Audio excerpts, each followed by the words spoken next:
ये triple integral है, तो इसमें लिमिट्स जब ये कांस्टेंट है तो फिर किसी की लिमिट्स कोई सी ली जा सकती है, कोई अंतर नहीं पड़ेगा।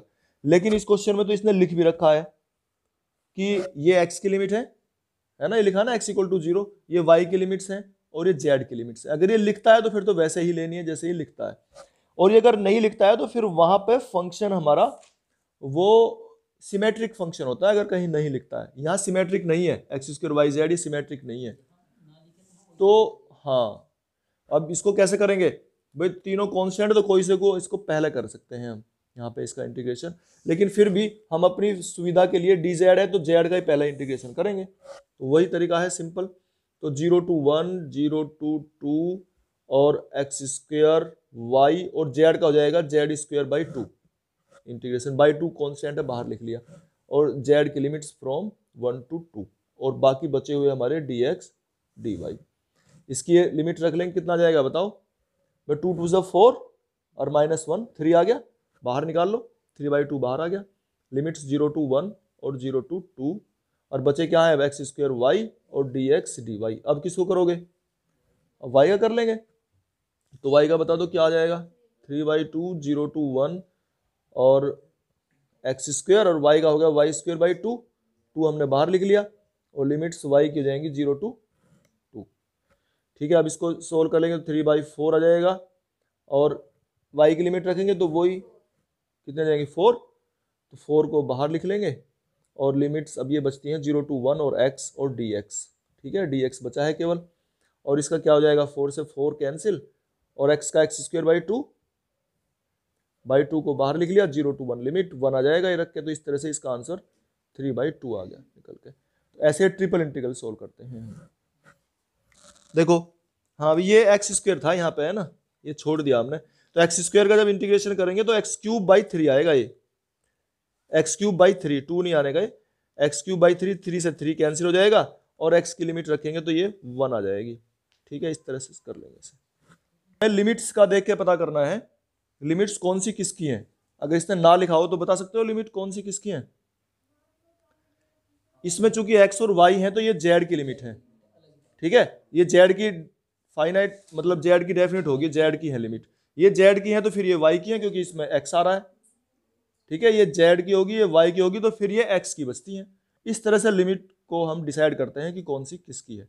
ठीक है, उसी के अकॉर्डिंग इसे फिर हम इसे इंटीग्रेट करेंगे, सोल्व करेंगे। तो 0 to log 2 अभी तो इसका कुछ नहीं कर रहे, फिर 0 to x इसको भी नहीं कर रहे, अब इसमें z का रेस्पेक्ट में करेंगे। तो देखो e⁻x + y को तो रख लो अलग क्योंकि तो कांस्टेंट है, e⁻z का करेंगे अब केवल।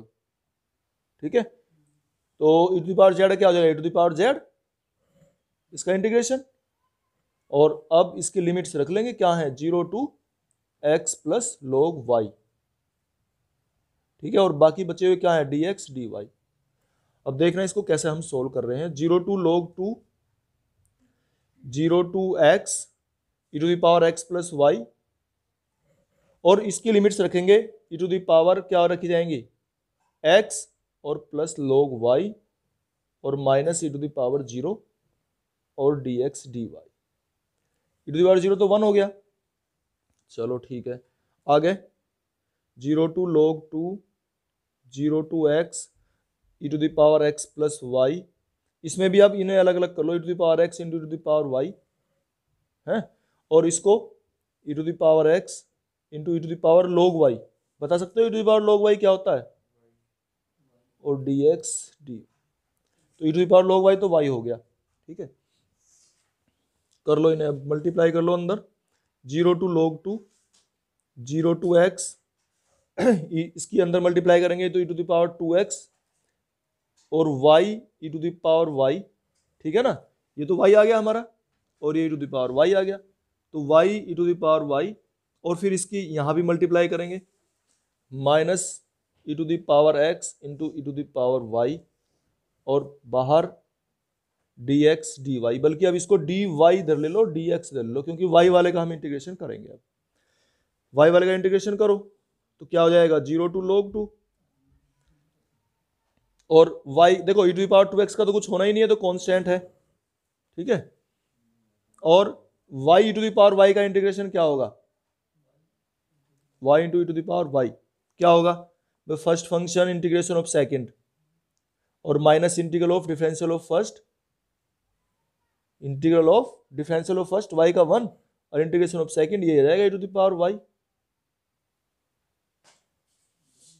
ये हो गया इसका, ठीक है। और इसकी अच्छा इसका भी करो साथ में, minus E to the power x और E to the power y का E to the power y, और लिमिट्स क्या है इसकी 0 टू x और dx, ये इसकी लिमिट्स रख ली हमने। ये इंटीग्रल आया ना समझ में कैसे करा है। अब अच्छा ई टू द पावर 2x, इसमें देखो ये हम गलत कर रहे थे अभी, तुमने बताया भी नहीं। ई टू द पावर 2x वाला तो है इसके साथ, तो ये यहीं तक है केवल, ठीक है। और ये है अलग, ये minus E to the power x है ना, ये है अलग।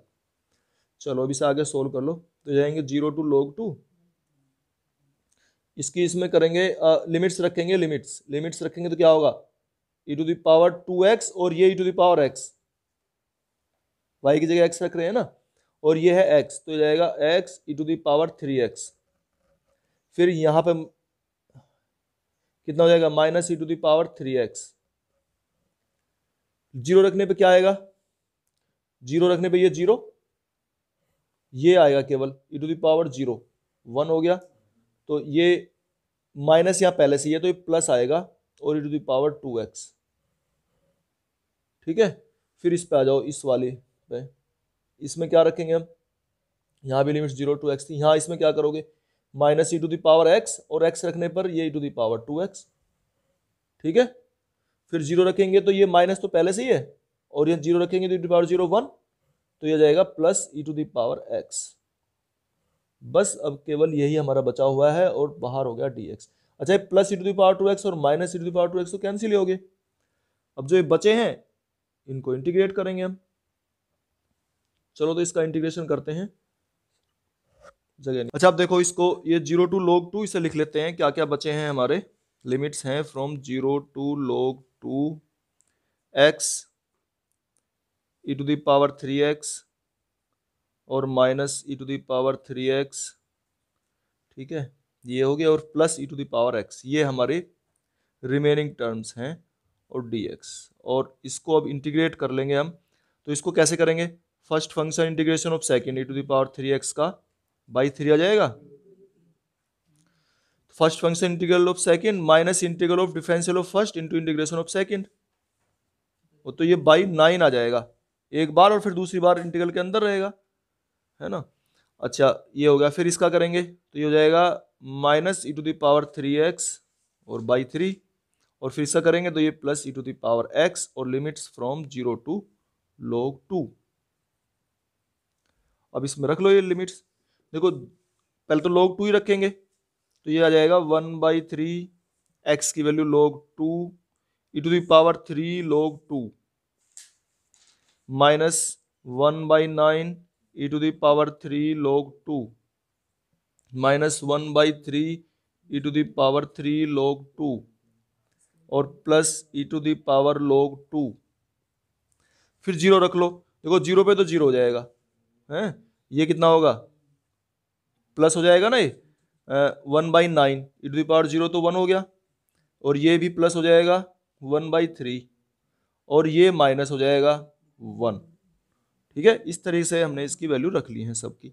अच्छा ये बताओ आगे क्या आएगा, ये e to the power 3 log 2, ये वैल्यू क्या आएगी बता सकता है कोई, ई टू द पावर 3 log 2 8 है ना, ये 3 जो है ना ये पावर में जाएगा यहाँ, तो 2 टू द पावर 3 8, और ई और log कैंसिल आपस में, तो इस तरह से ये 8 आएगी, और ये 8/3 हो गया, 8/3 log 2,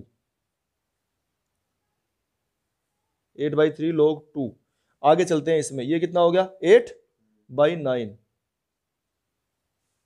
ये भी ऐसे ही, तो माइनस 8/3, ये 2, और ये 1/9 प्लस 1/3 और माइनस 1, ठीक है।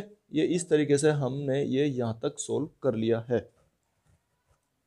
अब इसमें ये हमारा हो गया 8/3 log 2, और इसका पूरे का एलसीएम आ गया हमारा 9, ठीक है, 9 एलसीएम आ गया।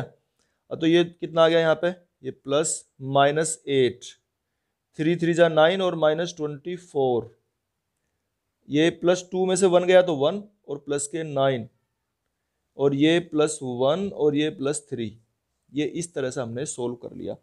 तो कितना आ जाएगा ये, अब बता दो इसको। तो 8/3 log 2 प्लस कितना हो गया, 3 और 1 4 और 9 13, 13 और ये 24 8 32 में 13 गए 19 आ गया, तो माइनस के 19/9, ये इसका आंसर आ गया। ठीक है, 12th क्वेश्चन में वॉल्यूम निकालना है हमें, वॉल्यूम। तो वॉल्यूम जो है ना, ये ट्रिपल इंटीग्रल ही होता है वॉल्यूम, और dx dy dz ये हमारा होता है वॉल्यूम। और ये इसमें कह रहा है कि x/a + y/b + z/c = 1, ये प्लेन है। ये देखो प्लेन कैसे बनता है, अगर हम सिंपल में देखें, ये इस तरह से बनता है, ये प्लेन। और ये ए बी सी क्या है, these are the intercepts on x y and z axis. ठीक है, ये पढ़े हुए भी हैं तुमने। तो ये, तो इस तरह से इसका वॉल्यूम हमें निकालना है।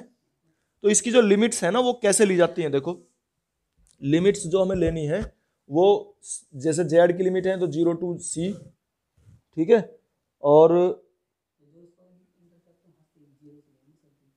हाँ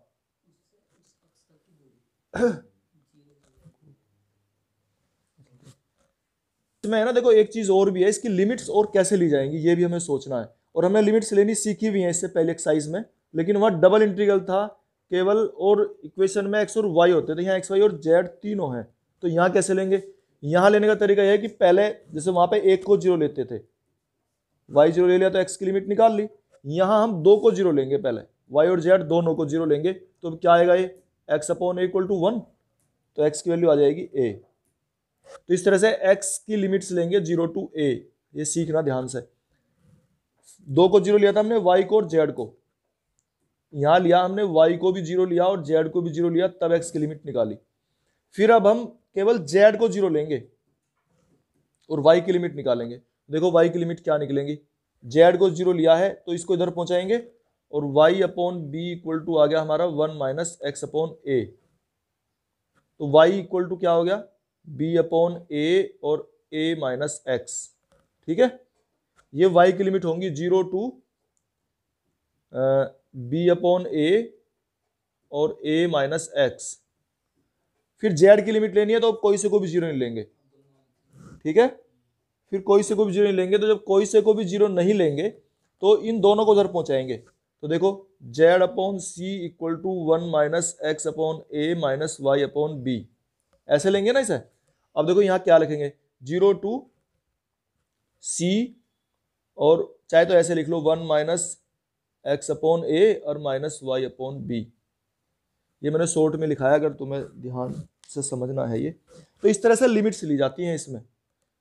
ठीक है, अब ये 0 से क्यों स्टार्ट किए हैं, क्योंकि यहां से स्टार्ट करना है ना ये, इसलिए x y z की लिमिट्स। और अब इसे इंटीग्रेट कर देंगे हम। तो जैसे डी जेड करोगे तो डी जेड का क्या हो जाएगा, पहले डी जेड जेड के रेस्पेक्ट में करेंगे हम, तो 0 to a और 0 to b/a into a - x और dx और dy और dz का हो जाएगा z, और z की लिमिट्स हो जाएंगी यही जो इसने हमने लिखी थी 1 - x/a - y/b। इसे जरा सोल्व करना, 0 to a, 0 to b/a और a - x। अच्छा, z की लिमिट रखेंगे, ये dx और dy, और z की लिमिट 0 पे तो 0, और ये कितना आ जाएगा 1 - x/a - y/b। और अब y के रेस्पेक्ट में करेंगे इसे सोल्व। y के रेस्पेक्ट में क्या होगा बताओ, y के रेस्पेक्ट में देखो, y के रेस्पेक्ट में इसको इंटीग्रेट करेंगे तो dx तो अलग है ही, ठीक है, 1 का तो y हो जाएगा, y के रेस्पेक्ट में कर रहे हैं ना, x/a का -xy/a और -1/2y² और लिमिट्स हो जाएंगी from 0 to b/a into a - x। ठीक है, अब ये y की वैल्यू रखो, y की लिमिट्स रखनी है भाई, इसमें कितने जाएंगे y देखो जीरो पे तो जीरो हो जाएंगी वाई, सारा जीरो हो जाएगा ये, केवल एक्स पे ये अपर लिमिट निकालनी है। अपर लिमिट क्या है इसकी, ये देख लो, तो B upon A into A minus X into X upon A तो बाहर है, और ये है फिर हमारा बी अपॉन ए और ए माइनस एक्स, और फिर -1/2b और वाई स्क्वेयर क्या है, B square upon A square और a माइनस एक्स का होल स्क्वेयर। ये इस तरीके से हमें सोल्व कर लेना है, और dx बचा है, और जो बाकी है फिर इसको सोल्व कर लेंगे। अभी ये इसे हम सोल्व करेंगे तो लास्ट में ये सोल्व होने के बाद ये c तो बाहर है, अच्छा c हम यहाँ भूल गए थे, तो c यहाँ पे लिखना है हमें, ये c बाहर कांस्टेंट आ गया, और ये 0 to a, इसकी हम मल्टीप्लाई कर लेंगे तो ये b, देखो b ये कैंसिल हो गया, b minus B upon A X आ गया, और ये minus B X upon A और plus B X square upon A square, और फिर आगे ये से सोल्व करेंगे, बी से बी कैंसिल और ए से ए कैंसिल, तो -1/2 बी और ए कैंसिल है तो B upon A, 1/2 B upon A, और नहीं इसका होल स्क्वायर करेंगे हम, 1/2 B square, sorry B upon A square, और इसका होल स्क्वायर खोलने पर ये आ जाएगा हमारा A square plus X square minus 2ax, ठीक है। और अब इसे सोल्व करेंगे तो ये हमारा आ रहा है 0 to a, सारे को इसको सोल्व करने के बाद, इसका होल स्क्वायर खोलने के बाद ये bx/2, ये हमारा आ रहा है b/2 और minus B upon A square x square, ये आ रहा है इसको सोल्व करके। और फिर इसको हम फिर इंटीग्रेट कर लेंगे, c इसमें बाहर लिखा हुआ है, और जब इंटीग्रेट करेंगे तो ये हो जाएगा bx/2 और minus B X square over 2a square, और लिमिट्स हैं फ्रॉम 0 to a, और ये 0 to a लिमिट्स रख लेंगे हम इसमें, ये 3 आएगा है, bx³ ओवर 3, तो इसमें जब रखेंगे देखो 0 रखने में तो 0 आ जाएंगे सारे, बस a ही रखा जाएगा, तो c तो बाहर है ही हमारा, और ये आ गया हमारा ab/2 माइनस ab/3, और इसको सोल्व कर लेंगे तो ये आ जाएगा abc/6, ये इसका आंसर आ गया है।